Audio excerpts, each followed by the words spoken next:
हमारे साथ जुड़ रहे हैं आज तक से बात करने के लिए बहुत बहुत शुक्रिया डॉक्टर गुलेरिया।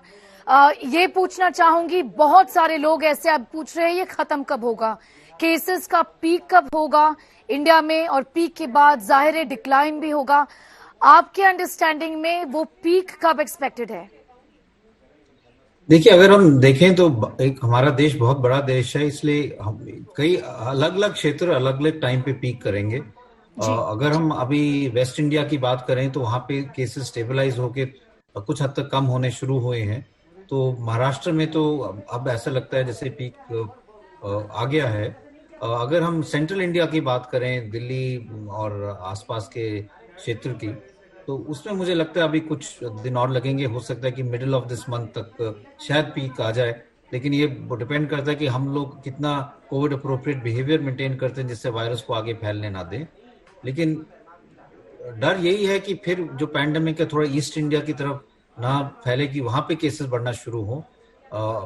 असम और बंगाल में देखें तो वहां पे अभी केसेस बढ़ने शुरू हुए हैं, तो ये भी एक चिंता का विषय है।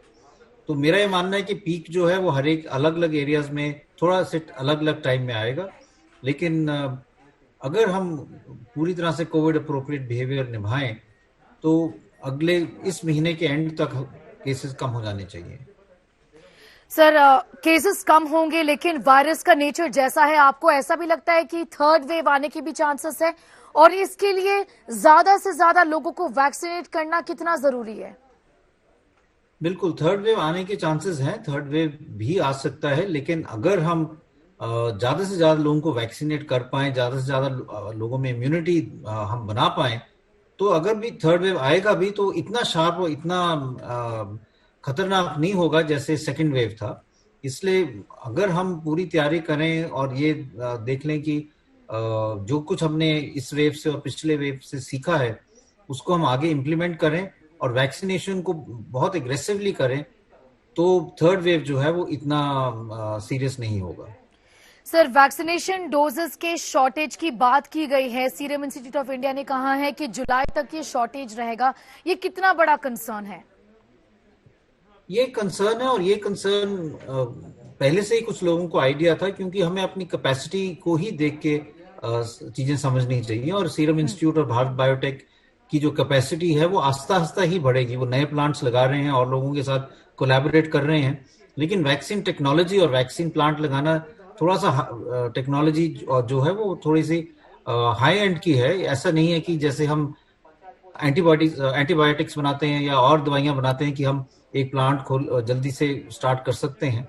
इसमें काफी हाई एंड इक्विपमेंट और की जरूरत पड़ जाती है वैक्सीन बनाने में, इसलिए इसमें जी थोड़ा सा टाइम लग रहा है। उस दौरान में हम ये भी कर सकते हैं कि जो वैक्सीन बाहर बन रही हैं, जो अवेलेबल हैं और जिनको अब रेगुलेटरी अप्रूवल मिल चुका है, उनको हम प्रोक्योर करने की कोशिश करें, जिससे हमारे वैक्सीन पूल्स बढ़ जाएं, चाहे वो स्पुतनिक वैक्सीन हो, फाइजर की हो, मॉडर्ना हो, तो ये भी हमारे पूल में आ जाएं। और साथ साथ ये कैपेसिटी हमारे जो इंडिजिनियस जो लोग भारत में जो बन रही है वैक्सीन, चाहे वो सीरम इंस्टीट्यूट की हो, भारत बायोटेक की, वो भी उनकी प्रोडक्शन भी बढ़े और लोग और कंपनीज के साथ कोलैबोरेशन करके और प्लांट्स में भी वैक्सीन बनना शुरू हो, तभी हम अपने पूरे देश की वैक्सीनेशन की रिक्वायरमेंट को मीट कर पाएंगे।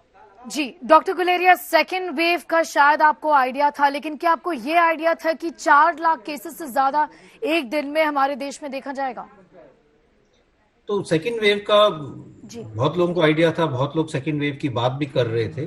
लेकिन दो चीजें थी। एक चीज तो ये थी कि हमने ये सोचा नहीं था कि वायरस इतना म्यूटेट करके इतना इन्फेक्शियस हो जाएगा कि rate of rise of cases 4 lakh तो कई लोगों ने सोचा था हो सकता है, पर ये सोचा था कि आस्ता आस्ता 4 लाख होंगे। जैसे पिछली दफा केसेस आस्ता आस्ता बढ़े थे तो हमारे हेल्थ केयर सिस्टम को समय मिला और पेशेंट्स का टर्न अराउंड टाइम भी था, कि जो दाखिल हुए हैं वो 7-8 दिन में जब तक डिस्चार्ज हुए तब तक ही केसेस बढ़े, तो और पेशेंट्स को लेने की कैपेसिटी हमारे पास थी और हम और नए फैसिलिटीज खोल पाए। लेकिन इस दफा एक दो चीजें हुई हैं। एक तो केसेस एकदम बड़े हैं क्योंकि वायरस बहुत ज्यादा फैला है, और रेट ऑफ राइज अगर हम स्पाइक को देखें तो स्पाइक ऑलमोस्ट वर्टिकल है। इसका ये मतलब कि हम 10,000 और 20,000 केसेस से 4 लाख केसेस जो हैं कुछ ही दिनों में इस नंबर पे पहुंचे। इतना ज्यादा नंबर हुआ कि जो हेल्थ केयर सिस्टम था वो सडन इतने ज्यादा पेशेंट्स को such a short span of time manage नहीं कर पाए, और इसलिए चाहे हम ऑक्सीजन की बात करें, आईसीयू बेड्स की बात करें, उसमें एकदम शॉर्टेज आ गई है। और हम अब पूरी तरह से लगे हैं, हर हॉस्पिटल लगा हुआ है कि हम अपनी कैपेसिटी बढ़ाएं, जिससे और ज्यादा से ज्यादा पेशेंट्स को ट्रीट कर पाएं। আজ তাক বাংলা, জানুন সব খবর সবার আগে। সাবস্ক্রাইব করুন আজ তাক বাংলা, বেল আইকন প্রেস করতে ভুলবেন না।